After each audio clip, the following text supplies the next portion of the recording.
The pine woods of western Montana were thick, tall, and always whispering. In the winter, when snow blanketed every branch and the world turned to white, the only sound was the hush of wind weaving through needles. For Elias Thorne, that silence was not lonely, it was comfort.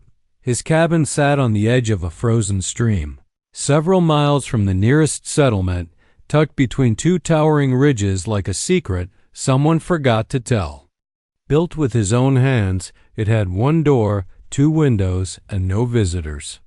The walls were lined with hand-cut logs, the roof pitched steep to keep off the snow. A rusted axe leaned against the porch, and the smell of pine pitch always clung to the air. Elias had lived here alone for nearly 5 years. He spoke to no one unless he went into town for salt or kerosene, which was rare. The men in town called him the ghost in the pines. Some thought he was dangerous. Others thought he was just mad. Neither were fully wrong. Each morning, Elias woke before the sun. He lit the wood stove, brewed black coffee thick as mud, and set out to chop trees. He moved with the precision of habit. No wasted steps, no lost time. Every swing of his axe echoed through the forest like a ritual. He split logs until his muscles burned and his breath steamed like smoke in the cold air. Then he loaded the wagon and hauled the lumber to a drying shed he'd built near the edge of the clearing. There was no joy in it, but no pain either. It was work, and work was survival. Survival didn't require happiness. That was something Elias had learned the hard way. Once he had a wife. Her name was Clara. She was soft-spoken, laughed like spring water tumbling over rocks, and used to sing while she made cornbread.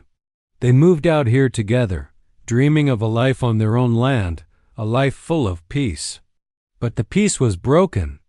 The day Clara died, trying to bring their first child into the world, Elias had buried them both under a spruce tree behind the cabin. Since then, he hadn't spoken her name aloud.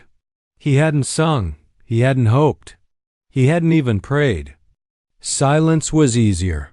This particular winter had come in early and brutal.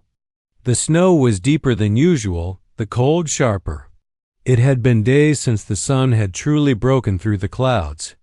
Elias didn't mind. He kept his head down and his hands busy. The snow was just another layer of quiet. One afternoon, as the gray sky threatened another snowfall, Elias finished splitting a massive log and stood to stretch his back. The sound of cracking joints echoed louder than expected in the still air. He paused, listening. That's when he heard a dot at first. He thought it was just the creak of trees shifting in the wind. But then it came again, a sound that didn't belong, a faint cry, thin, weak, barely there. He froze, turning slowly toward the woods. The sound had come from down by the creek. It was hard to tell wine could play tricks with echoes, but Elias trusted his ears. He knew these woods like his own skin. He grabbed his coat, pulled his rifle from the cabin wall just in case, and headed toward the sound dot as he trudged through the snow. His boots crunching with each step, he scanned the forest for movement. Nothing but trees and white silence. But then, near a thicket of ice-laced willows, he saw it. A dark shape lying half buried in the snow by the creek bank. His heart kicked once hard in his chest. He hurried over, dropping to his knees beside the figure. It was a woman, barely conscious, face pale, lips blue. She wore buckskin clothes soaked through with melting snow. Her long black hair was tangled and matted with frost. Her eyes fluttered, but she didn't speak. Her body shivered violently except for her legs, which lay too still. Elias didn't ask questions. There wasn't time. He slipped his arms under her and lifted her easily. She weighed little more than a child. As he carried her back toward the cabin, her head rested against his shoulder. She didn't resist. Inside, he laid her near the fire and wrapped her in every wool blanket he owned. He stoked the stove until the whole room glowed with heat, then sat beside her, checking for frostbite. Her toes and fingers were raw, but not blackened. He unbuttoned her soaked coat and found bruises along her ribs. Not from the cold something else. He made her a broth, thin but warm, and coaxed a little between her cracked lips. She stirred, but didn't speak.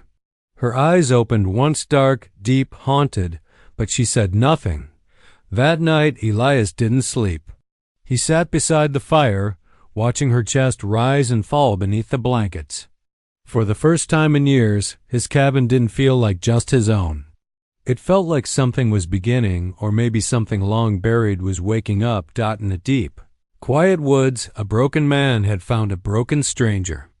Neither knew it yet, but the silence was about to change. Morning came with a pale sun behind heavy clouds, casting a silver glow over the clearing. Elias had barely slept, his thoughts circling the stranger now resting in his bed. She hadn't stirred much during the night. A few shallow breaths, the occasional whimper. Her body, still fragile and bruised, hadn't yet begun to heal. But she was alive. He knelt beside her and felt her forehead. Cooler. Her fever had dropped a little overnight. That was something. He sat down and began carving a length of pine. His fingers moved automatically, shaping the wood, not really focused on the task. His eyes flicked to her every few moments. Who was she? Where had she come from? What had she run from? Elias wasn't a man of questions. He didn't pry. Life had taught him that people only shared what they were willing to face, and sometimes even that was too much. But the bruises across her ribs, the jagged scar along her temple, and the thinness of her limbs all spoke louder than words. This woman had suffered, and recently, by mid-morning, she stirred again. Her eyes opened, squinting against the firelight. Elias stood up slowly, not wanting to scare her. "You're safe," he said, his voice low and gravelly from disuse. "You're in my home." Her eyes darted across the room's stone walls, wooden beams, shelves with jars of herbs and flour. Then her gaze found him. Her brow furrowed, confused, maybe even fearful.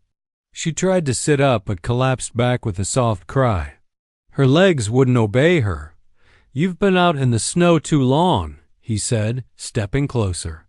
"You need rest, food, heat." She looked at her legs again, panic rising in her face now. She moved her hands to her thighs, slapped them gently. Then harder. "Nothing. Double quotes. No, no, no," she whispered. Her voice was cracked, hoarse, but clear enough to pierce Elias's chest.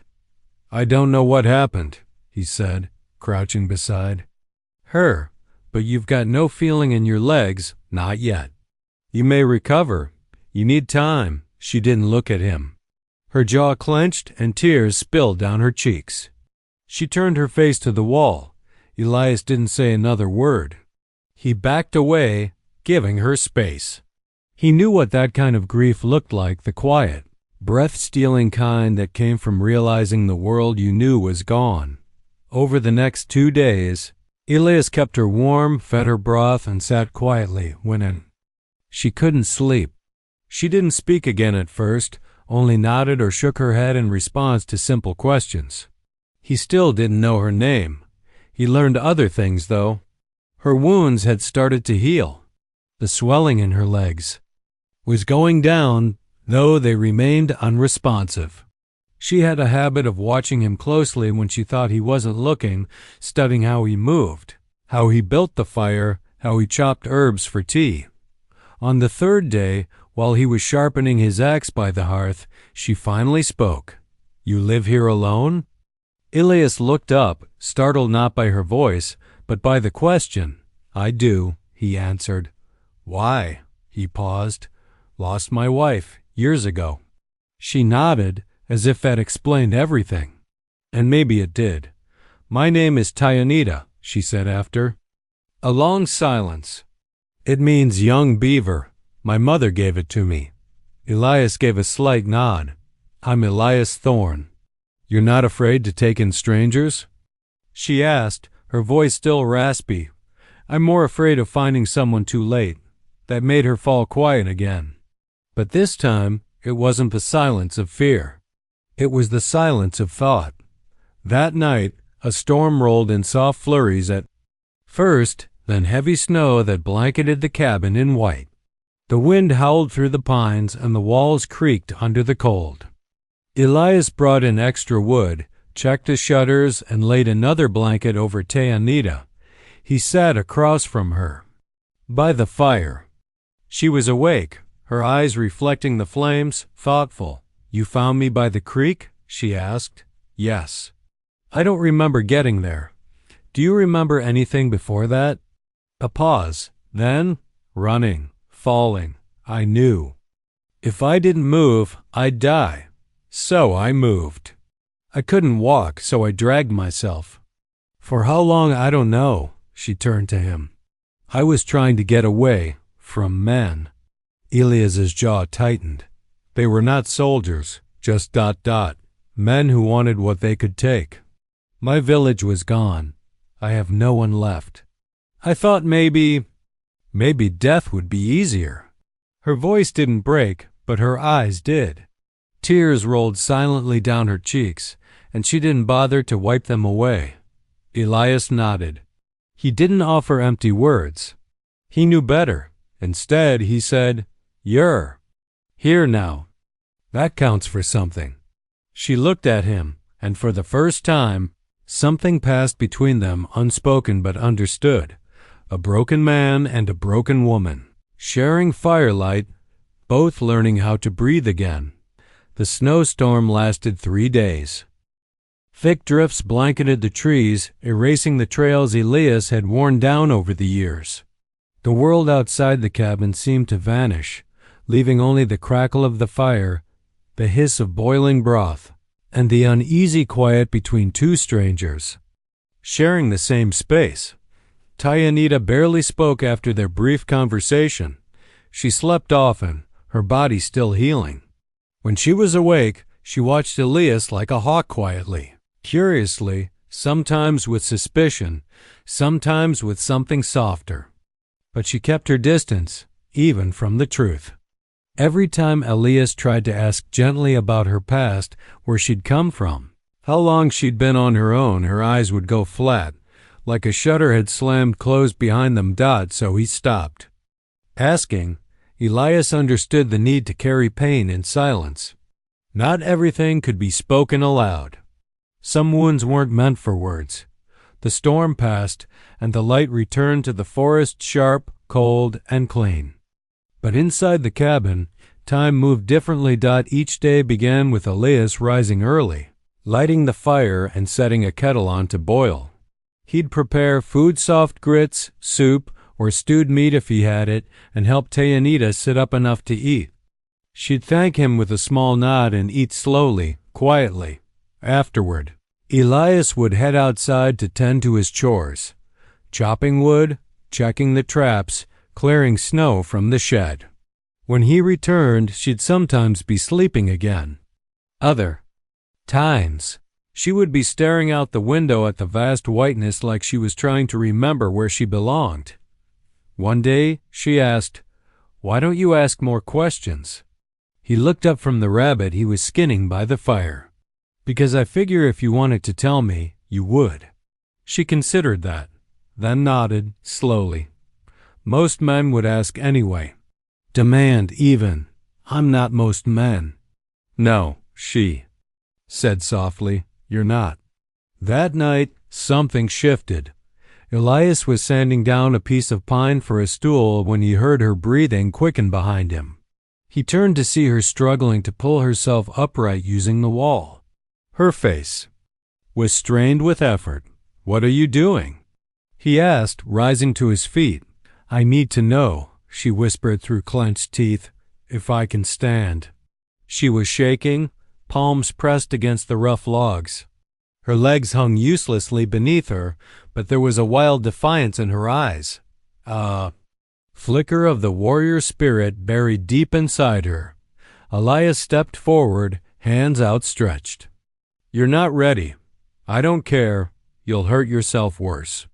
I'd rather feel pain than feel nothing at all." That stopped him. He knew that feeling. Knew it like an old scar. So, instead of stopping her, he stepped closer, put one strong arm around her waist, and offered the other like a crutch. All right, we'll try. Slowly. Together, they lifted her weight off the bed. She gasped, teeth clenched, as pressure returned to her hips and spine. Her legs trembled. Slightly, but there was no strength in them yet. Her body sagged, and Elias caught her before she fell. She cursed loud, furious. He helped her back onto the bed and tucked the blankets over her. She was breathing hard, tears of frustration on her cheeks. "I'm sorry," he said quietly. She shook her head. "Don't be. I needed to know." For a long while, neither of them spoke. The fire popped and cracked. Outside, wind rustled through the frozen trees. Then her voice cut through the silence, low and bitter. "They broke me. I swore they wouldn't, but they did." Elias sat down across from her, elbows on his knees. "You're still breathing, still fighting. That doesn't sound like someone broken. You don't know what they did." "You? Don't have to tell me." She looked away. "But I think I want to." That night, for the first time, Tayanita opened the door to her past. She didn't give names or every detail, but what she shared was enough to paint a dark picture. Her. People Lakota had settled near a trading route for the winter. There had been peace for a time, even a few deals with nearby settlers. Then one night, a group of white men rode in, not soldiers, just raiders. They took what they wanted, burned the rest. Tayanita had run. She had no idea how far or for how long. At some point, her legs stopped working. She remembered the fall, the cold creeping in, and thinking it would be easier to lie down and let the snow cover her like a blanket. But something inside me wouldn't let go, she whispered, staring into the fire. I kept thinking of my mother's voice, my grandfather's stories. I didn't want to die with their names still on my lips. Elias didn't interrupt. He just listened, and then I woke up in a stranger's cabin, alive. You weren't. Meant to die, he said quietly. She gave him a look not grateful, not skeptical, just searching.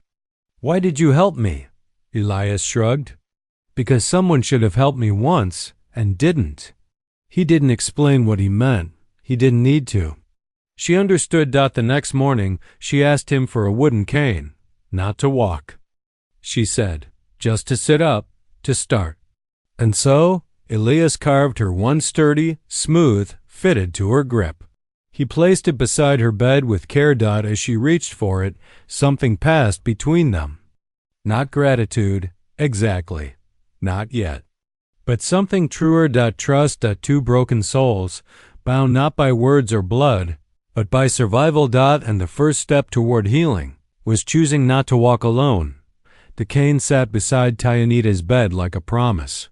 Every morning, Elias found her using it not to walk yet, but to pull herself upright, to shift positions, to stretch the parts of her body that had been dormant for too long. Her legs remained weak, distant, like strangers disconnected from the rest of her. But her hands were strong. Her arms were steady. Her will, Elias noticed, was unbreakable. He began adjusting the cabin to accommodate her.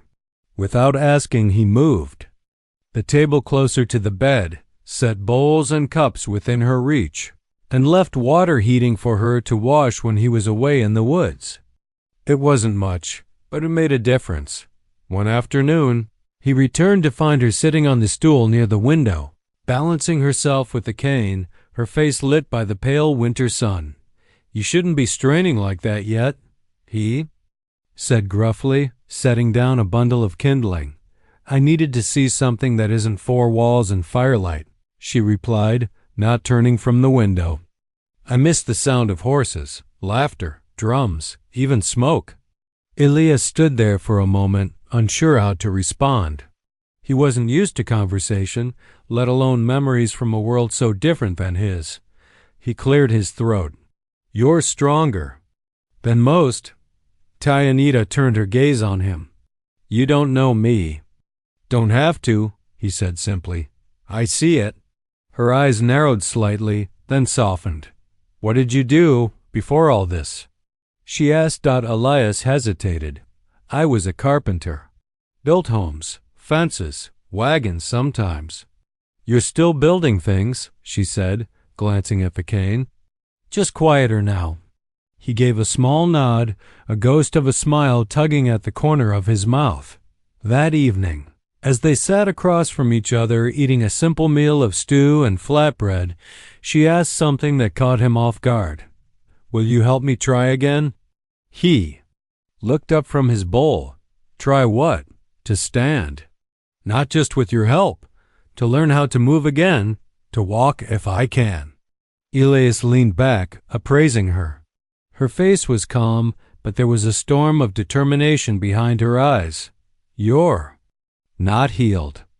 I may never be, she said. But that doesn't mean I stay in this bed. I won't rot here. There was no drama in her tone. No self-pity. Just iron. Elias considered her words. Then nodded once. We'll start tomorrow, slowly. We'll figure it out. Tianita exhaled, a breath she hadn't realized she was holding. Thank you. The next morning, the pack began. Elias cleared space in the cabin, moved the table, pushed the bench aside, rolled up the rug. He built two simple rails from leftover timber and secured them to the beams along the wall so Tianita could practice holding herself upright. Her arms trembled as she pulled herself forward, using the cane in one hand, gripping the rail with the other. She fell the first time. Elias caught her. I'm fine, she snapped. I know, he said. We'll keep trying. And they did. Every day. In the mornings, they worked on strength lifting, balancing, holding posture. In the afternoons, Elias showed her how to stretch, how to breathe through the pain. He made a game of it sometimes, grunting dramatically when she managed to lift her leg an extra inch, or clapping once when she held herself upright for 10 seconds straight. At first, she found him strange, this quiet man with calloused hands and a face carved by grief. But she came to trust his steadiness. He never rushed her, never pitied her. He saw her not as broken, but unfinished, and slowly, she saw herself the same way. One night, after she had managed to stand without help for nearly a full minute, Elias surprised her with a treat, a small honey cake sweetened with the last bit of molasses he had. Why? She asked, looking at it like it was made of gold. You stood longer than you ever have, he replied. That matters. She smiled, a real, tired smile. You didn't strike me as the celebrating type. I'm not, he admitted, but maybe I forgot how. Tianita broke the cake in half and handed him a piece. You remembered tonight. They ate in silence, the fire casting shadows on the cabin walls. As days passed into weeks, the snow began to melt. Not much, just a drip from the eaves, a softening of the wind. But the air hinted at change, at a world slowly waking beneath the frost. One afternoon, as they rested near the fire, Elias asked her, What will you do when you can walk again? She stared at the flames. I don't know.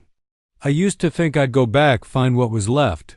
But now, she looked around the cabin, at the walls, the tools, the chair she had grown into. At Elias, now I wonder if there's something new to build instead. Elias didn't reply, but his eyes met hers, and something passed between them again, quieter than words, warmer than fire. That night, she whispered to herself before sleep a prayer in Lakota. Elias didn't understand the words, but the sound wrapped around the cabin like smoke, ancient and soft. The pact they made that morning had grown into something bigger. Not just a promise to walk again, but to live again. Together, they were relearning how two broken people, finding rhythm in shared silence. And for the first time in years, Elias didn't dread the morning. The days grew longer, and the light crept in earlier through the window beside Tayanita's bed. What had once been a harsh, cold cabin now felt lived in, warm in places Elias hadn't realized had gone cold. The quiet between them was no longer sharp or heavy. It was calm, mutual, a kind of peace built not with words, but with effort and quiet understanding. Tayanita single quotes S progress came in inches, not miles. But Elias had learned long ago that even an inch of progress mattered. She could now lift both legs off the bed. Only for a few seconds and not high, but it was something. Her arms were growing stronger, too defined now from weeks of pulling herself upright, gripping the rails Elias had built, holding herself steady when her body wanted to give out. Elias had started calling out each small victory like a town crier. 4 seconds today, he said after her third attempt at standing with the help of both rails. Shouted louder. The forest didn't hear you, Tayanita muttered, her arms trembling. You want the trees to clap? I want you to quit fussing. He chuckled, a dry sound that startled even him. She smiled through gritted teeth. It was the first time since she arrived that laughter lived in the cabin longer than a moment. That night, Elias lit the lantern early. The skies outside had turned a dark, bruised purple, and thunder rumbled faintly in the mountains. He boiled water for tea while Tayanita rested, wrapped in her heavy shawl, staring out at the gray beyond the window. You ever think of leaving? Here? She asked suddenly. Elias poured 2 cups of tea. I used to think of nowhere but here. And now? He passed her the cup, then sat across from her. Now I wonder if this place was just waiting for something to change. She held the tea close, letting the steam warm her cheeks. You mean waiting for me? I mean waiting for a reason to care again. The words hung in the air between them. Tayanita didn't answer at first. Instead, she reached down, placed her cup aside, and began pulling herself up again using the cane and the chair beside her. What are you doing? Elias asked, rising to help, trying something new. She braced her arms on the chair back, positioned her feet awkwardly beneath her, and pushed. Her body trembled. Her breath came short and fast. Then, a flicker. Her knees locked. Her back straightened. And for one shining moment, she stood upright, unsupported. Her legs held for 4 seconds, then 5. Then they gave out. Elias caught her before she hit the floor, but she was grinning, wide and stunned and victorious. I felt them, she whispered. My legs, I felt them. From that point forward, everything changed. Her routine became more focused, more urgent. She asked Elias to help her strengthen her back, to massage the nerves near her hips, to steady her through longer standing sessions. In return, she helped him too. When he came in from the forest with a sore shoulder, she ground herbs and rubbed salve into the joint with skilled, careful hands. She taught him Lakota names for plants, showed him how to brew a healing tea from crushed birch bark and wild mint. They began cooking meals together, Elias chopping the meat, Tayanita stirring the pot from her stool, giving orders like a seasoned camp mother. You burn that. I'll throw this cane at your head, she warned. I'd like to see you try, Elias answered. She tried. It didn't hit, but they both laughed so hard Elias nearly fell into the stew. But not every day was a victory. There were mornings when she couldn't stand at all, when her legs refused to remember the progress they'd made. Those days, Elias would find her quiet, withdrawn, angry at herself, angry at her body. You've come farther than most ever will, he'd remind her. She didn't always believe him, but she never stopped trying. One gray morning, she asked to go outside. Just to the porch, she said. I need to feel the wind. Here's something other than firewood crackling. Elias helped her into her coat, wrapped her legs with a heavy wool blanket, and lifted her gently into the old rocking chair on the porch. The air was crisp and clean. The snow was beginning to melt along the tree roots, revealing patches of brown earth beneath. A raven called from a distant pine. The world smelled of thaw and quiet hope. Tayanita closed her eyes and tilted her head to the breeze. "I forgot what this feels like," she whispered. "What?" Elias asked. "Being alive, wanting to live." He said nothing, but the words found a place inside him he thought had died with Clara. After a long moment, Tayanita opened her eyes. "Thank you," she said. "For what?" "For not treating me like someone broken." Elias looked at her, then out to the woods. "You're not," she smiled. "Neither are you." Inside that small cabin deep in the pines, two souls were rebuilding what life had torn apart, not through grand gestures or declarations, but through simple acts of showing up, holding steady, and the will to try one breath, one step, one heartbeat at a time. And in those quiet woods, with the trees as witnesses, Tayanita stood again, not just with her legs, but with her spirit. The snow no longer ruled the forest. Spring wasn't quite here yet, but the signs were there, soft trickles of water running under the ice, the calls of migrating birds echoing high above, and the sun finally lasting longer than a few hours. Inside the cabin, change had taken root. Tayanita now stood without aid for minutes at a time. Her legs, still weak, no longer felt like strangers. She could cross the room, holding onto furniture, slowly but surely.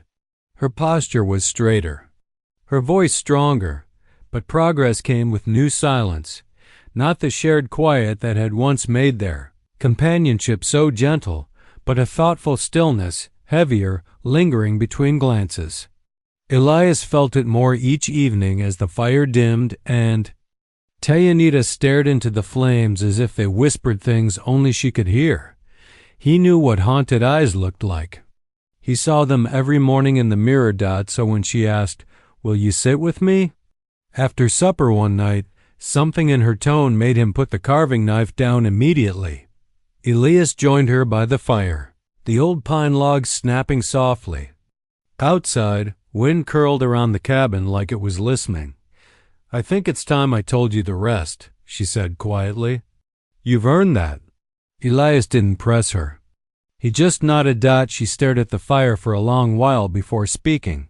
"I had a brother," she began, her voice calm but edged with pain. "His name was Joaquin. He was loud, brave, the kind who joked too much and fought too fast. He taught me how to climb trees and how to throw a knife without cutting myself." Her lips curved faintly. He was supposed to lead the next hunting party. They were making him war chief when spring came. But spring never came for our village. Elias stayed still. The only sound was the fire and her slow, steady breathing. They came in the night, not soldiers. Just white men with liquor and rifles. They weren't interested in trade or reason. They said we were too close to the rail lines, that we were a threat. Her voice trembled, but she kept going. They tied the elders to the council lodge and set it on fire. Shot anyone who ran. My brother tried to fight. Took 2 down before they caught him. I saw them kill him."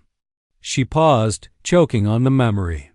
Elias placed a steady hand over hers. She didn't pull away.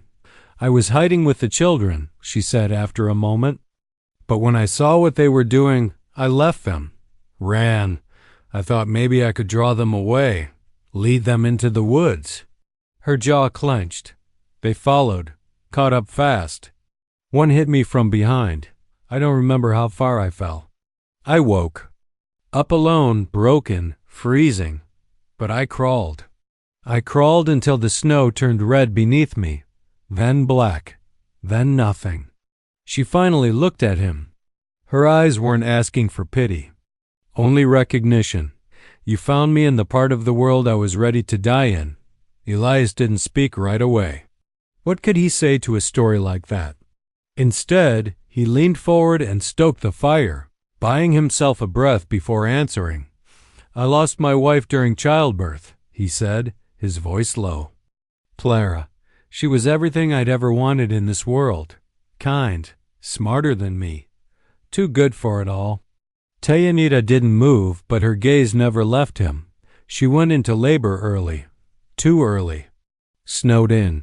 I wrote for help, but it was too late.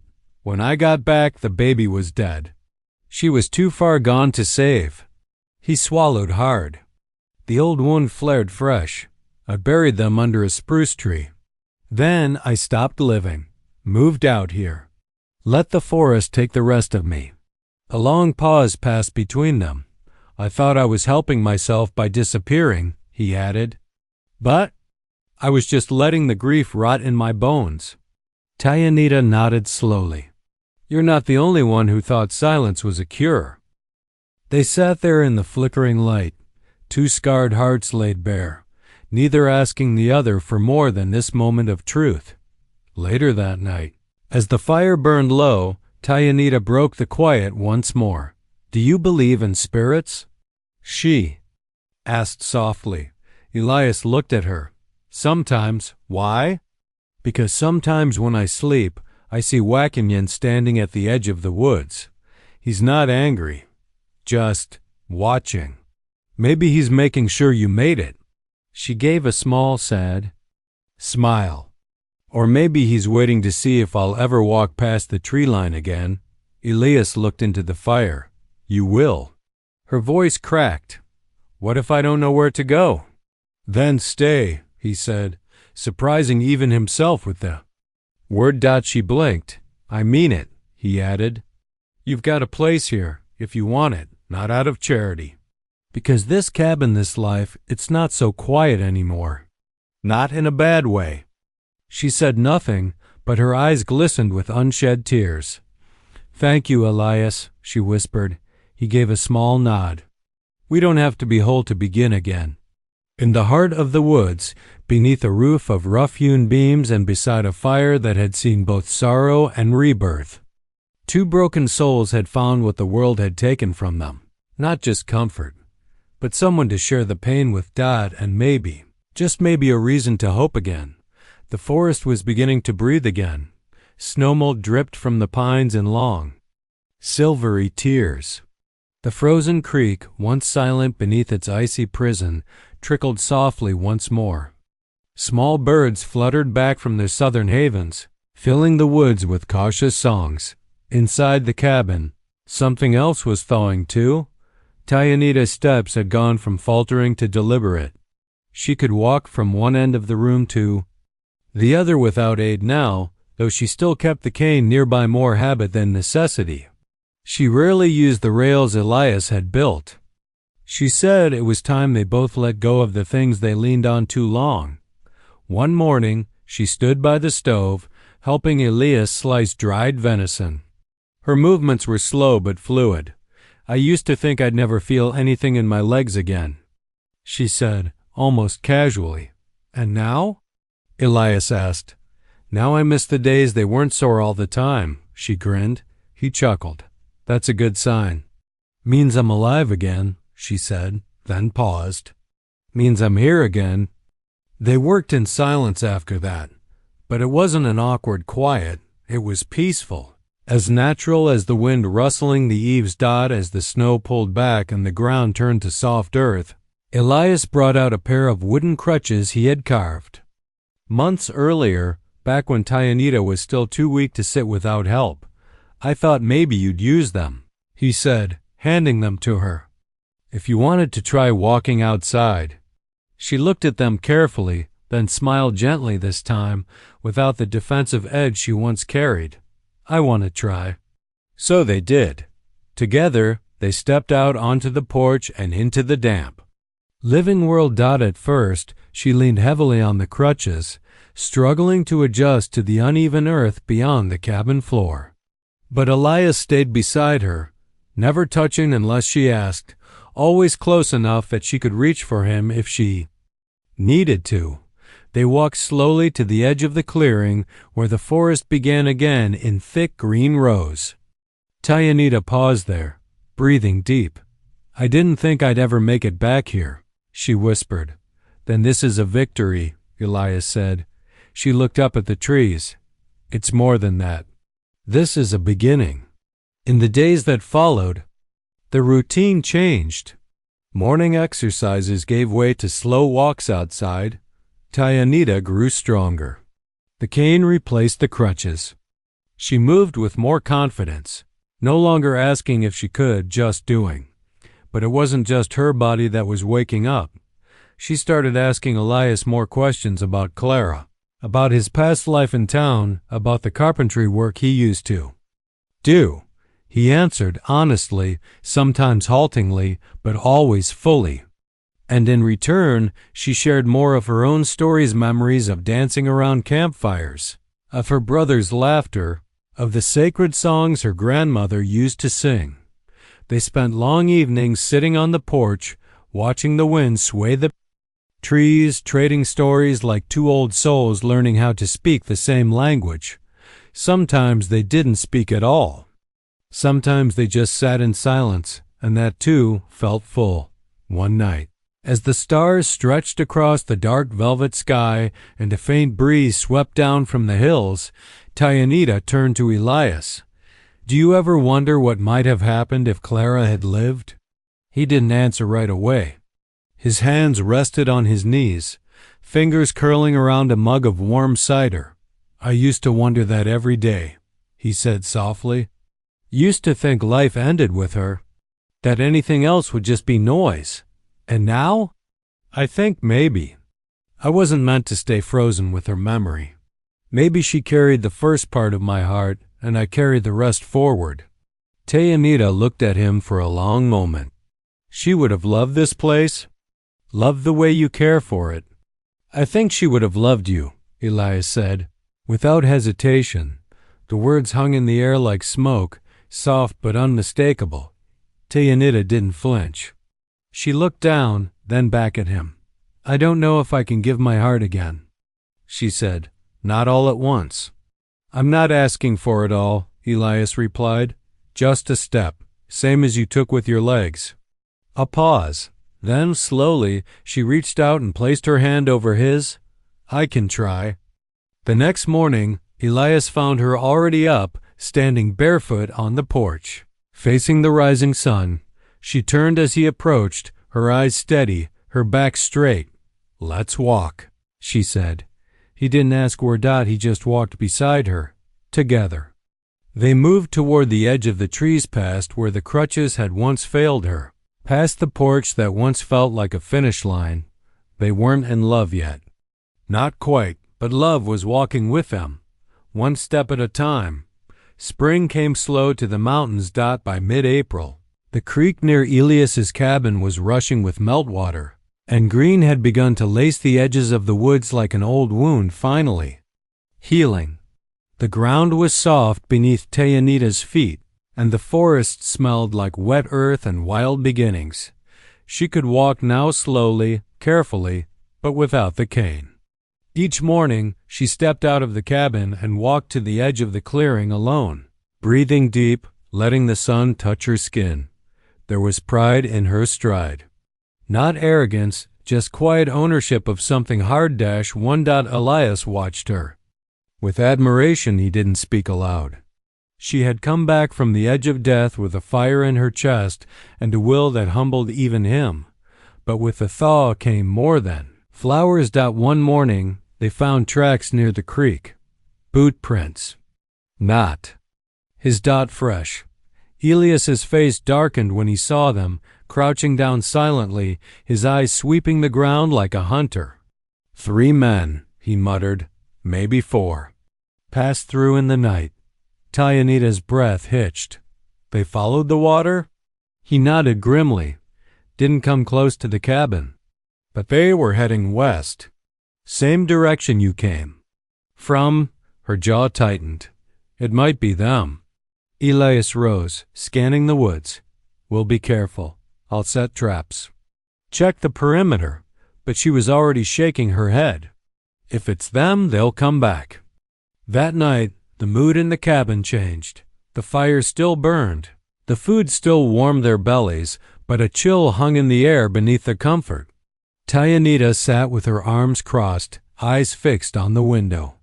Elias sat sharpening his hunting knife, every motion precise and quiet. They were cowards, she said after a while.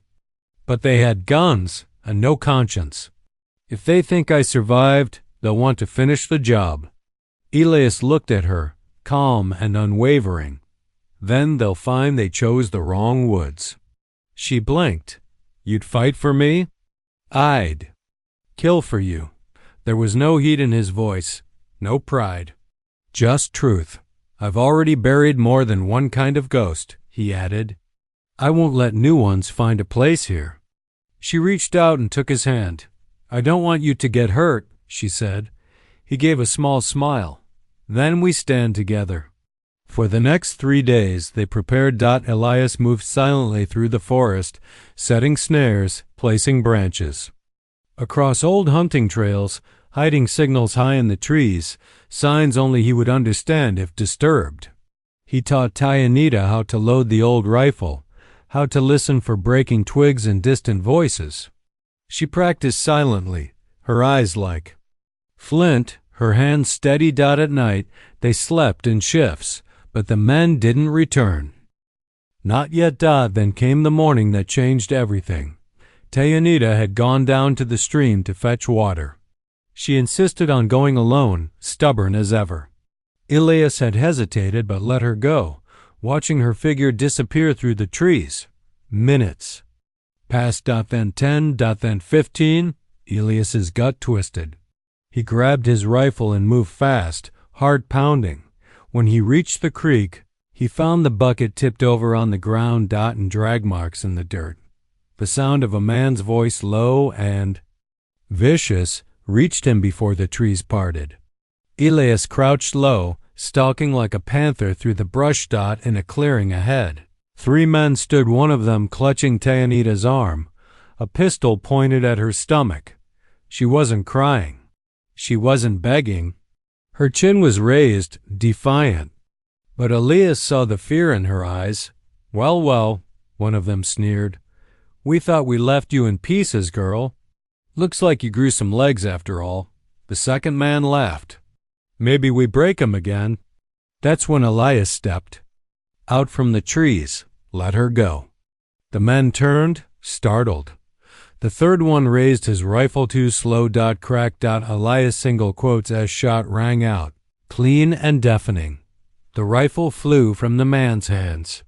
The second man reached for his belt, but Tayanita moved fast. She twisted and drove her elbow into his ribs.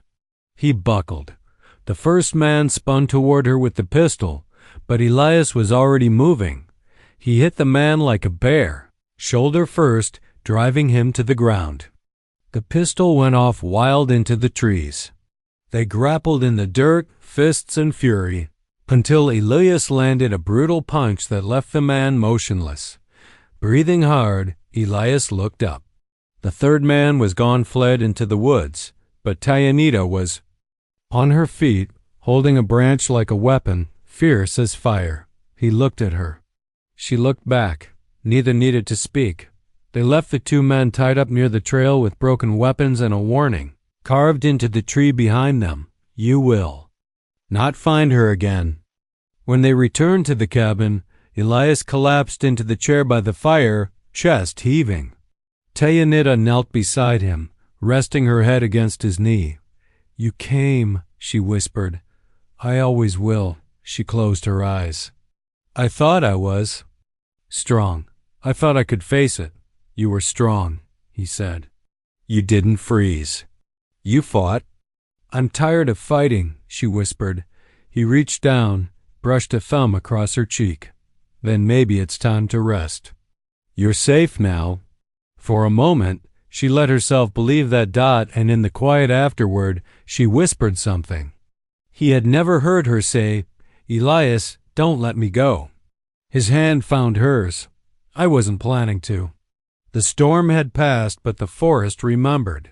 For days after the men were driven off, Elias walked the perimeter of the land, checking tracks, resetting traps, making sure the warning they'd left behind remained untouched. He moved with care, as he always did, but there was something different in him now, an edge sharpened by fear, by protectiveness. Tayanita didn't leave the cabin much at first. She wasn't afraid, not exactly, but something inside her had shifted. Even victory, she realized, could stir old wounds. Sometimes surviving felt as heavy as the danger itself. But Elias never treated her like she'd broken again. He treated her like someone who had endured and still stood. And slowly, she did. One morning, she found him fixing a broken fence post out behind the cabin, hammering in silence, sweat on his brow. She walked up without her cane and leaned on the rail beside him. Need help? He looked up, startled, and smiled. Always. So she held the wood steady while he nailed it in. They didn't speak much, but something passed between them in that small task, something grounding, something that said, "We're still here. We're still building." That night, they sat on the porch together, a blanket shared between them.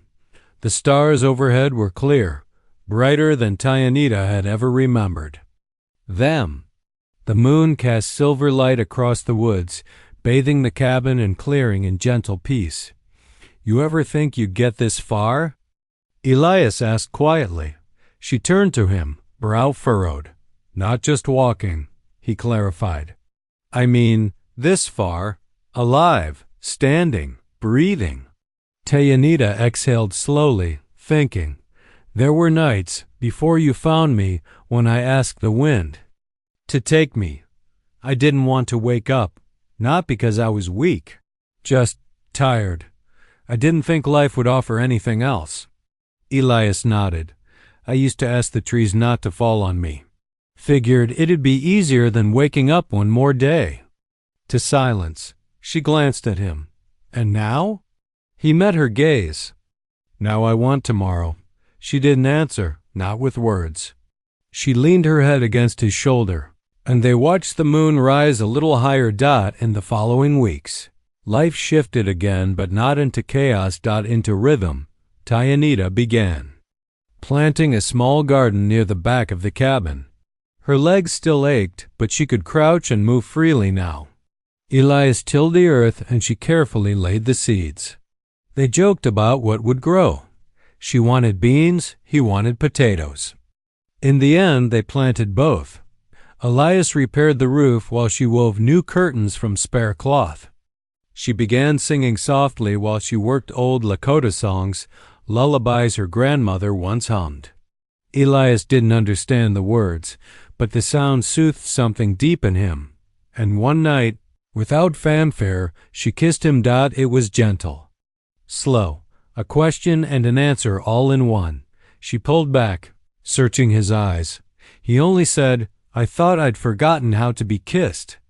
She smiled. "You didn't." There were no declarations, no grand promises, just shared days, shared space, and a slow, steady healing of two hearts that had once been sure they'd never open again.